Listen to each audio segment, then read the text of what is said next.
What's up, everybody? Welcome to another edition of Zach's Live Trader. Here with you, as always, the bearded boy wonder, the people's champ of Wall Street, Dave Bartosiak. And today, my friends, it's all about the banks.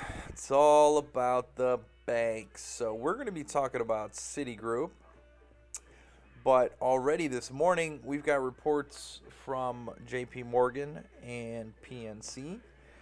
And they're pretty much what we thought they would be, although I did see PNC doubled profit, but the market really didn't care.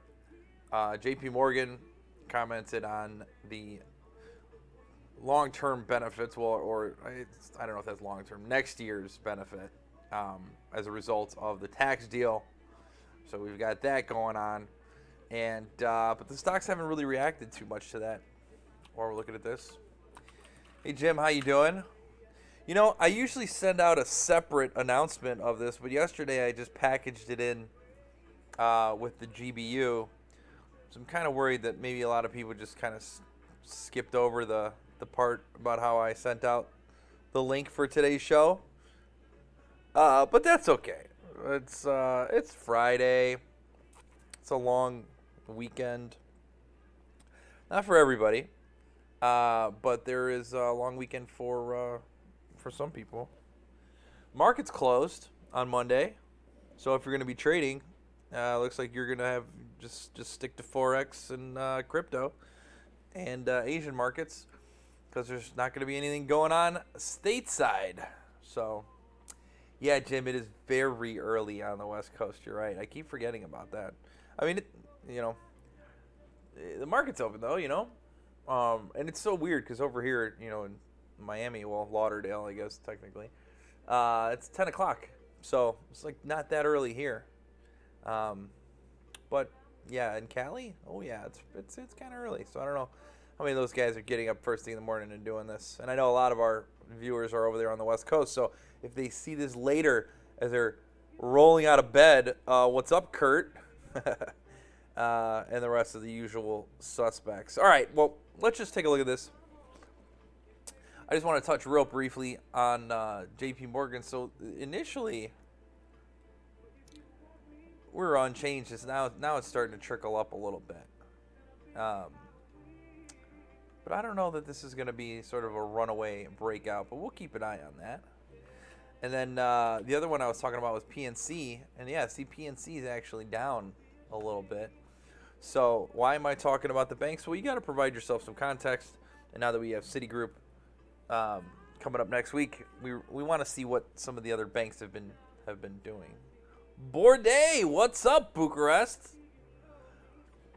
It's been a while since I had some good Romanian food. Specifically Bucharest. No, I have not been to Bucharest, but there is a great restaurant in Chicago called Little Bucharest on the north side, and I used to go there all the time, and it's fantastic. It's like homemade, like the guy, the restaurateur, I can't remember his name off the top of my head right now. I'll end up remembering it before the end of the show, but his wife was in the kitchen, and she would just hook up just amazing food all day, every day. And he would come around with a bottle of clear white Romanian whiskey and pour shots directly into your mouth. That was like his thing. He would do it, didn't matter. I think he did it to my mom. And for guys, he would always spill a little bit on your chin. Say guys are messy and then wipe it off. It's kind of his shtick. Great place, though. Sometimes they'd have music, too. That's right. Friday morning tangents, my friend. Hey, Ron, you are correct. The bull market is cray-cray, but it's just beginning. So let's take advantage of it. I don't want to go into Citi's chart right off of the bat. Let's go. Yeah, they had a braised short rib Bourday that was spectacular. What else was it? They had a sausage stuffed chicken thigh. That was super good too. All right, let's take a look at this. Let's take a look at this. Palinka should be banned. Oh, is that the whiskey you're talking about? All right, so let's kick this off. The black line corresponds to the right y-axis, which is price. The multicolored lines represent the evolution of our Zacks consensus estimate and corresponds to this left y-axis. Green arrows, earnings beats. Red arrows, earnings misses. This is just choppiness, right? Lots of chop. Look at these estimates just come crazy. I mean, look at the magnitude of this move. In 2013, they thought they were making $5.50, ended up getting cut more than in half. Now, these were kind of one-time write-downs. I'm sure fines had a little something to do with that. But then you have another scenario playing out into early 2016 where you get a dip ahead of a trough. And if you notice, the stock really started to turn around before the earnings even troughed. So people kind of got ahead of it. Now that the earnings have troughed, look at what you're getting again here. 2017, curtailing down. And then 2018, I don't think anybody's going to argue about banks are going to have a solid 2018. It's going to happen. We're going to have a good 2018. Rates are going to tick up a little bit. We've already seen the 10-year, 2.6. I'm going to talk rates later on. I want to go through this detailed estimates page before I talk rates. Okay. So, Zacks ranked number 3, hold right now. Style scores, a whole lot of nada here. D in value, F in growth, A in momentum. Banking, we said this the other day, top 6% of our Zacks industry rank. They're going to report before the market opens on the 16th, which means you only have today. So when I was first putting this show together, I forgot all about our market holiday for MLK Day on Monday. So I apologize for that, because typically I want you to have 2 days to figure out what you want to do, but that's all right. So you basically got the rest of the day today to decide if you want to mess around with this at all, because they're going to report before the bell Tuesday, and that's the next time we're going to trade after today. Taking a look at the Dr. Paul, how you doing, man? Dr. Paul, Mr. Wallace in the building. Revs. 47 bips here for the current quarter. Next quarter looks like 3.04. Current year, I don't know why this data is not getting populated, but it's simply not. Next year, 3.5% sales growth. Let's look at the EPS side of things. Now remember, on JP Morgan, we kept seeing contraction in revenues, but increases in EPS, and of course that's going to happen here too. Current quarter, 4.39%, but look at next quarter. 16.91% EPS growth for the next quarter. Current year is 10.76. Next year, 16.39. So there's definitely some very solid earnings growth coming for these banks next quarter and next year. This is great. I like seeing this because when you're looking at the guidance for next quarter and for next year, obviously they're going to reference that. So that's bullish. This is a sort of a bullish undertone, but so what's going on here? So you have the current quarter, not so bueno. 7 analysts dropping their estimates for the current quarter, while only 1 has increased over the course of the last 30 days. Next quarter, pretty much unanimous people are increasing their earnings estimate. The current year, though, this number went down, I assume, along with that number. And then next year, it's really where you get bullishness. Just over the course of the last 7 days, you have 3 analysts increasing their estimates for next year. So perhaps that bullish behavior can translate to a bullish move in the stock. But we're going to, again, these charts are going to tell us a little something today, I think. 1.27 down to 1.19 in terms of the Zacks consensus estimate. So this shows you what the effect has been of these downward estimates over the course of the last 60 days. So it's taken that from 127 down to 119. Next quarter has gone from 153 to 152, all the way back up to 159. Current year, 529, 531 to 525. And then next year, pretty good, increasing 594 to 611. So moving in the right direction there. So that's a good thing. All right. Before I get into the stock chart, I did promise rates, 10-year. Been talking about this in Momentum Trader and Surprise Trader. I don't know how many of you guys realize the fierce move that rates took. Now, a lot of people talk about since Election Day, and yes, that is a significant move there, no question, right? Going from 1.7 basically all the way up to 2.64, I think it was. That's a pretty serious move, but really, rates bottomed out here in July of 2016, so even before the election. So I'm going to draw a couple of fibs. First, I'm going to draw this big fib. And I'm going to draw a small fib.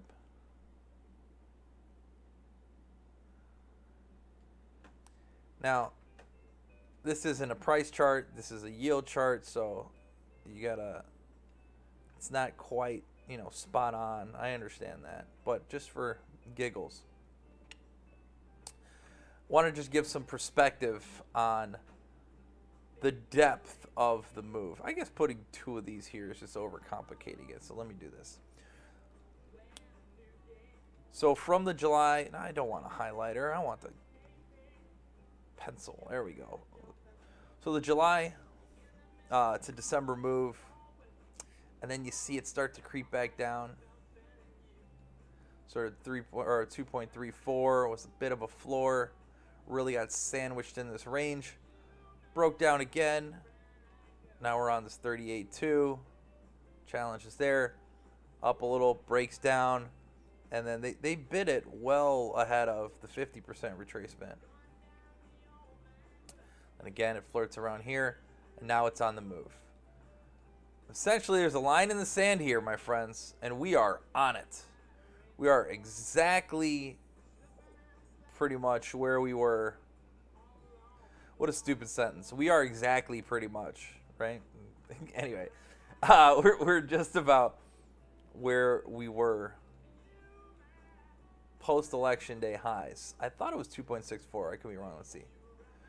2.62 maybe it is.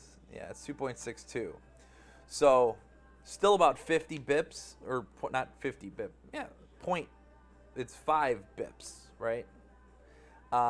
It just, because this 25.7 is actually 2.57%. Okay, so just to give you an idea of how small these moves actually are overall. Now, why is this happening? Well, a few reasons. One, we're starting to get hopes for some inflation down the line. There's been a, I'm not going to say tightening, but a lack of easing in terms of, so the Bank of Japan has scaled back some of their easing. And then I think you can take the BOJ, the ECB, and the Fed and kind of lump them all together in this huge coalition. Oh, this is a good question. Do you think it's better to go into XLF than pick individual bank stocks? I'm going to do you one better, Board Day. I think you're better going into KRE than picking individual bank stocks while we're on that subject. I'm going to circle back to that. So give me a hot second. Just on these rates, just what I want to point out is that, yes, rates are starting to increase again, but in the grand scheme, we're still not even where we were in January of 2014, okay? But this is on the 10-year. Now, the 30-year, we can drop back down to this daily, hasn't quite made it back to these December highs. Not even close. 30 years at 2.88, and these are 3.2. So, there's that. So the yield curve flattening a bit. And people are worried about that because flat comes right before inversion. And we all know that inversion is not so bueno, right? Inversion implies a recession. Now, we are nowhere near a recession. I just want to make that clear. There's a 0% chance. They are just now starting to spend money. I mean, they're just now starting to loosen up these standards, these lending standards, pretty significantly across the board. I know I keep dropping the story about the no doc, the no income verification car loans. It wasn't just me though. I've talked to 4 or 5 people that have bought new cars, and none of them had to show a pay stub. So there's that. Definitely, guys. So KRE, I think, is better. Regional banks over buying an individual bank stock. And if you don't have to do KRE, let's do Cuba. Let's look at this one too. CABA, all right? So there's a community bank index there, and then so we've got smaller regional banks here too. Or you could just go out and buy a handful of them. I mean, it depends on how much money you're throwing around, obviously. It's easier if you're talking 10, or even if you're looking at buying options on them, right? Because you can buy options on KRE, I'm pretty sure. That's a decent way to gain exposure and not tie up a bunch of money and get some upside potential. Because this thing does move. I mean, look at this. Move from November to December. Do these dates sound familiar, my friends? Look at this. July, November, December. Does that remind you of anything? 10-year Treasury? Come on, 10-year. Look at that. July. Look at the date is almost the same. Guys, did you see what I did there? I'm going to do this again. Watch this. We're going to draw the verticals, okay? We're going to draw the verticals so you guys can see them. Let me erase. Let me get this one. This is one of the cool parts about using this. We're going to go all the way to there. Let's do this. Sorry, I know I'm crooked. Now I'm going to leave these on the screen, and I'm typing KRE. Look at that. So if you're bullish on rates, right? If you think interest rates are going to start to creep up and continue to creep up, where should you throw some money? Don't all answer at once. But yeah, isn't that cool how that lines up? So that net interest margin is definitely going to work. And yeah, Jim, loan growth. Loans, they're loaning. They're loaning. And now that money, if you look at a chart of the velocity of money, I don't have one super handy here. Let me do some Googling off the screen.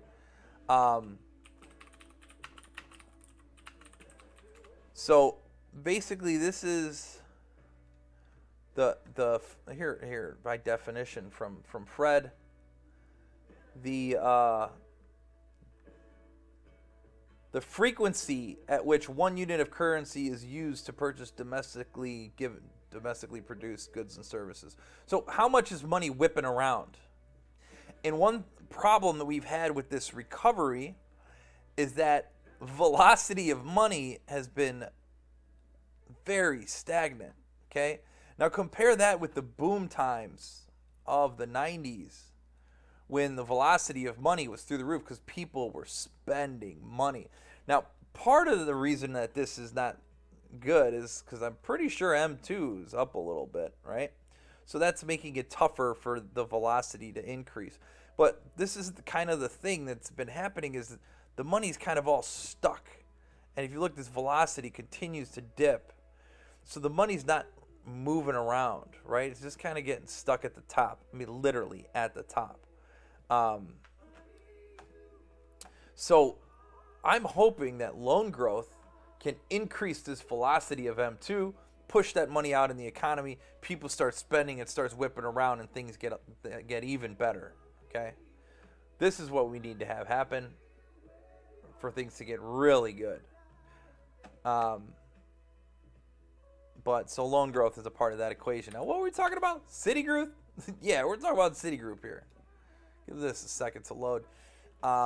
Very steady increase over the course of the last year and a half for Citigroup. Pretty much every time it'll get into its 50-day and kind of flutter around it, right? A little bit above it, a little bit below it. Here it's been above it. This is the perfect stock to use this shaken money flow on because there's no real gaps. I mean, little gap. I wouldn't even count that a gap. No real gaps, and you get to see what's been happening.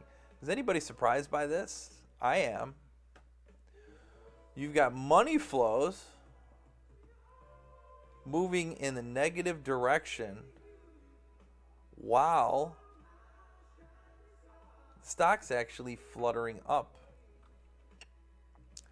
A little bit of bearish divergence from our shaken money flow.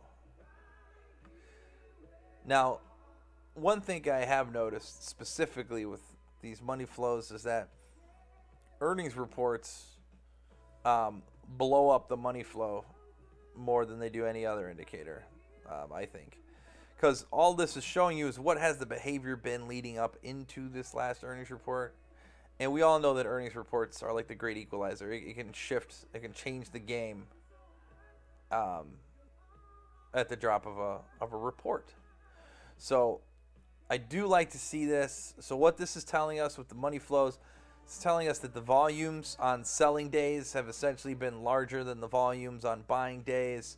So there's been some distribution in shares of Citigroup into this earnings report.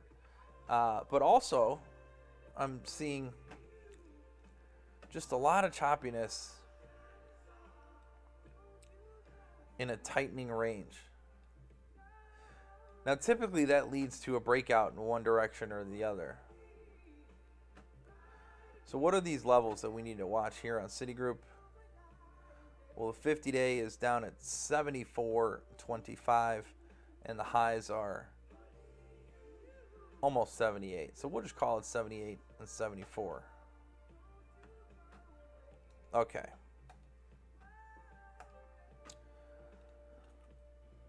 I guess we could skip to the earnings surprise and then circle back. Do some valuation analysis after this. And again, what you should come to expect out of these banks is a whole lot of nada. In the last report, they did move negative 3%. But aside from that, I mean, you just get these little sneezes that take place. All the way back to the December 2015 period. That's the last time you really had significant moves out of Citi. So since then, it's been right. I remember back, Citi in the dark days of the recession, or of the Great Recession, Citi fell to pennies. It was like $1. I remember Citi trading at $1. It was the no-brainer trade of the century. A lot of stuff back then was nuts. I still think I have PTSD from 08. Pretty sure I do. Okay. Valuations. Forward PE. Just a forward 12-month PE. Not going out too far.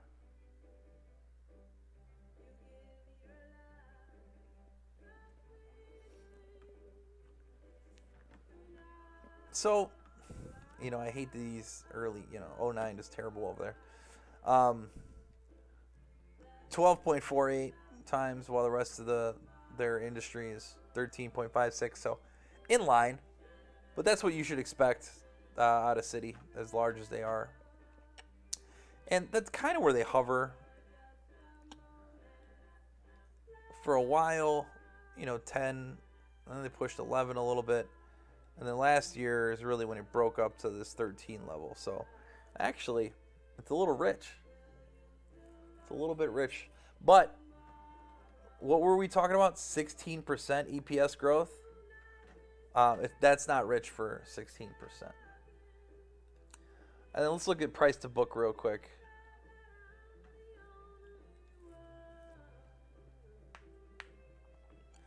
See how they compare to the rest of the market, and they are cheap relative to their peers on a price-to-book ratio.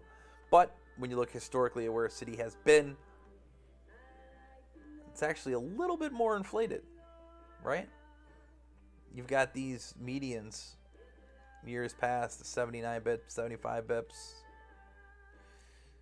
and then getting to 85, 99 here. So a little bit of valuations are starting to stretch a little bit, but we're seeing that everywhere, right? Okay. Bar chart. Do the side-by-side view rather than the stack view so we can make sense of this. 75.86 is where we're trading. So I suppose... Oh, wait. Get that to next week. They're not reporting until next week. So let's look at these 75.50s. While I'm outlining 75.50s, look at the heft. Look at the number. That's a big number. 72,000. And then 34,000 right there. Then you got 50,000 up at 80. Wow, there's some big numbers here. All right. In terms of open interest. At the money call, 139 by 144. Let's just call that 140. Oops, 142. The at the money put, 90 by 94. We'll call that 92. So 234 is what they're expecting on 75.50 or 3%. I don't think we're going to see 3%. I don't.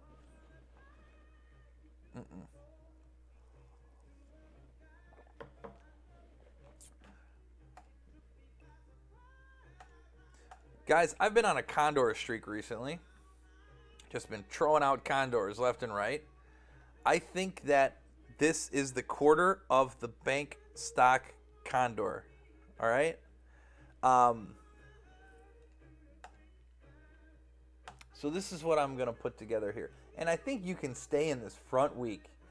I think this can be a quick, bang, 4-day trade. You know, well, I guess it's, well, you got today. Well, yeah, you'd have to do it towards the end of the day today. Then you got Tuesday, Wednesday, Thursday, Friday. That's it.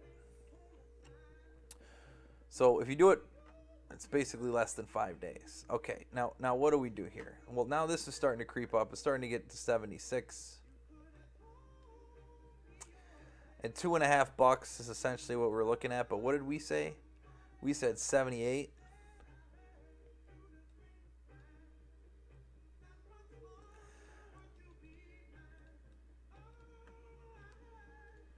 That's fine.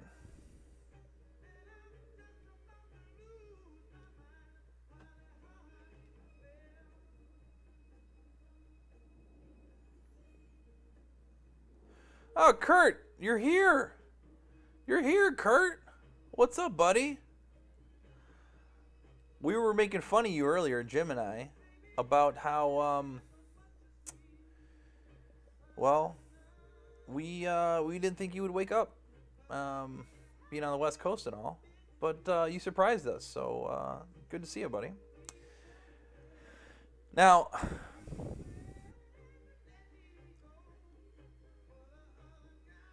do we have to be this safe? Do you have to go out all the way to there? I don't know that we do. I think we can cheat a little bit. What about this?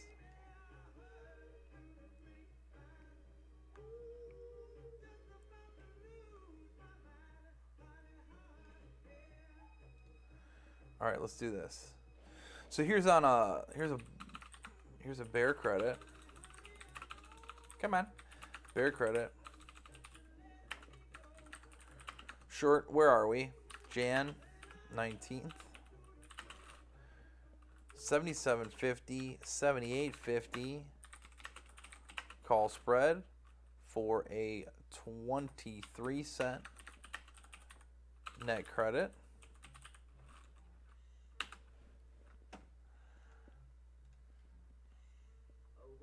Now on the put side, will we say 94?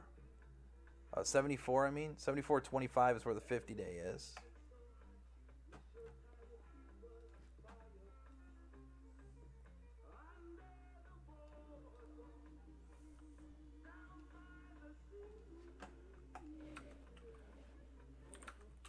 bull credit. Short. Jan 19th. 74.73 put spread for a 20-cent net credit. That means that the Iron Condor looks like 77.50, 78.50, 74.73 for a 43-cent net credit.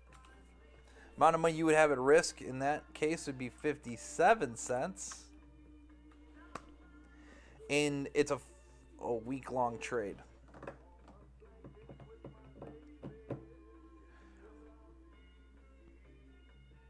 Now, I do see that Jim says he hates holding short-dated positions over a 3-day weekend. That's, I mean, you know, that's certainly a legitimate concern, because you just never know what's going to happen, and there's a lot of news, right, that could happen between now and then. I think, Jim, I would be more reluctant if it was a debit position versus a credit position here. But to each his own.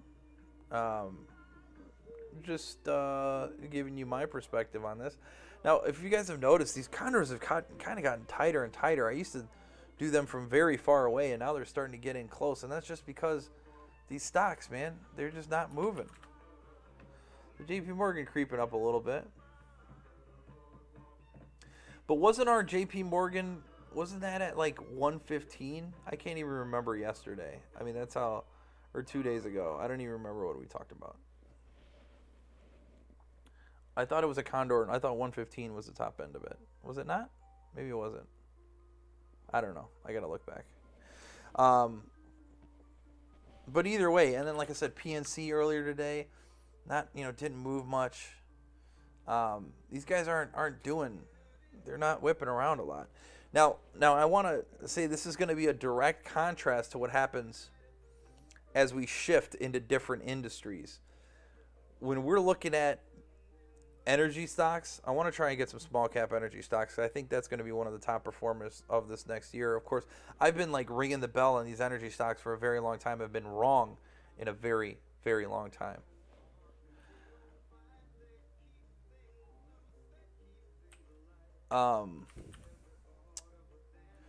So DIA, the diamonds, Dr.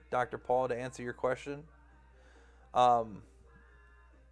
The diamonds are the Dow Jones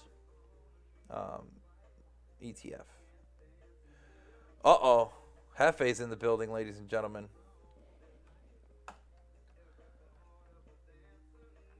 So anyway, like I was saying, later on in the season, when we get different industries that are coming in, basic materials I think are going to do fantastic. Some of these tech names, we're gonna make the shift. Just been doing a couple of these condors early on because they seem to have been working, and the banks just flat out aren't really moving, and so why not? Yesterday, did anybody? I know we said at the let's not jump on Delta pre-earnings, but did anybody catch this post-earnings breakout of Delta? Just wondering. Regularly scheduled programming situated. I mean, Jeff, I would probably say that the Friday morning 9 a.m. show is among the most regular that we've done, right? But yeah, we're going to get some regularity before the bean counters come in and shut this whole thing down. I won't let them. I won't let the bean counters get me. There will always be a way to do ZLT. Hey, whatever, Jeff. Did you make money? That's all that matters, right? Looking back at a trade that I could have done this, I could have done that. It's like, what I always say is, and I guess this is rather crude, but I mean we're adults here, right? I'm sure I'm sure we've all had relationships that started late night at a bar and ended the next morning, right? Um, do you ever think back about those and go, "Man, I should have married her"? Probably not. So that's how I feel about these stock trades or intraday trades or any sort of trades, actual trading. Don't have any regrets over not, you know, buying and selling at the perfect time because you're never going to find the perfect time, right? There's always going to be a way to make it better. So just don't worry about it. Go on to the next one. Yeah, Jim, just go on to the next one. There's another one. There's another one after that. And another one after that. And another one after that. So, Kurt did marry her, he says. But you didn't let her get away and then like go like, "Oh, I wonder if she get." Quit trying to mess up my analogies. All right. Yeah, coyotes. I've had my fair share of coyotes. Not too many of them, though.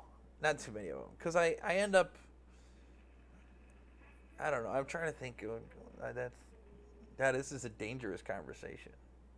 And it's recorded, too. So at the risk that I just don't want to have this record. You never know. The girlfriend becomes a wife, and 30 years from now, she finds all this stuff out, and she goes, "I can't believe you." I'm like, well, you should have known.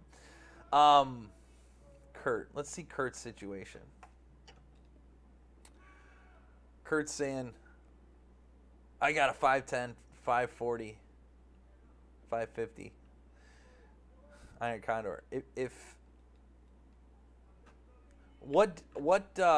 Kurt, what expiration?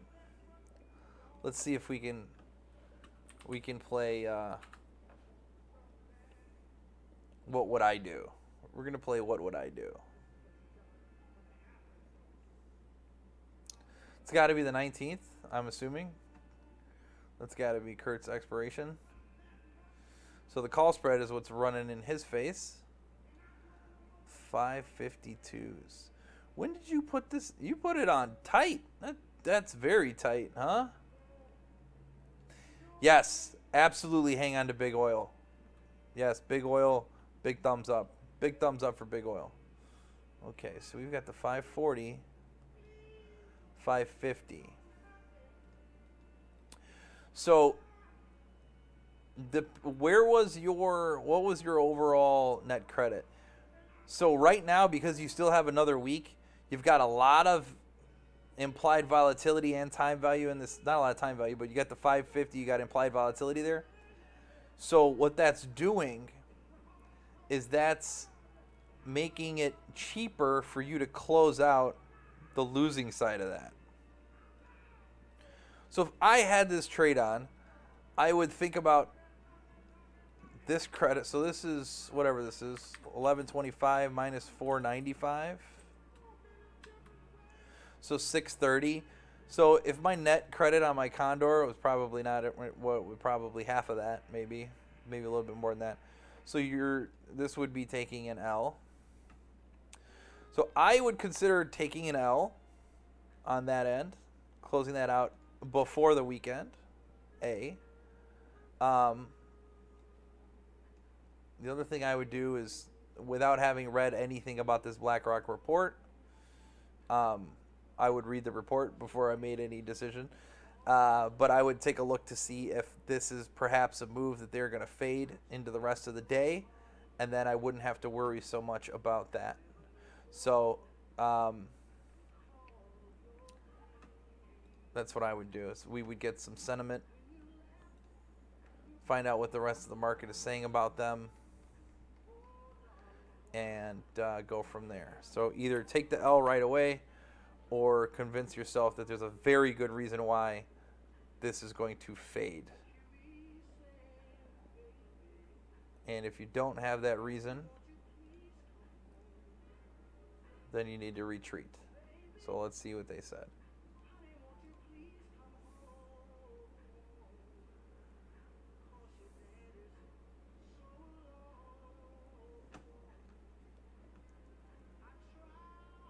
Yeah, risky business here. Seems like a strong quarter. And they are increasing their dividend also. And this price consensus and EPS surprise chart looked great heading into that report. So there you go. So personally, I would probably abort the mission. Had I done this. Now, I'm not saying that you should do it, but I'm just doing a fantasy thing. That's how you get. That's my disclosure, my full disclosure thing, right? I cannot offer up specific advice on your particular situation. I can't do that. But I can say, okay, if I had this trade on, what do I think this trade is going to look like over the course of the next, So essentially, would I put that short call spread on today? And the answer is probably no. All right, well, that's all I got for you, gents. Well, heck, I got one funny story. Why don't we tell a closing story before we go? Because you guys are like my psychiatrists, I think. So I got that car on December 30th. And it's January 12th. Now, I traded in my old car for the new car. And I still had a loan, right? There's a lien on the old car. So here we are, January 12th, and the dealership has not yet sent the payoff to my credit union, which held the loan on the old car. And my payment is the 15th. So they were all set to take the payment 2 weeks after I bought a different car. So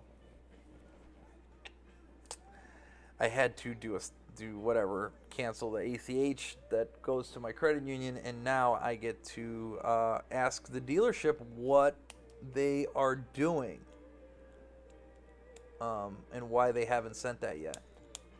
So, but I think I'm going to do it the slick way. I'm just going to call them up and say, hey, do you have a tracking number for the payoff that you sent to my credit union, because they don't have it yet? And then they're going to go, oh, no, we haven't sent it yet. And I'm going to go, why haven't you sent it 2 weeks after I got the car?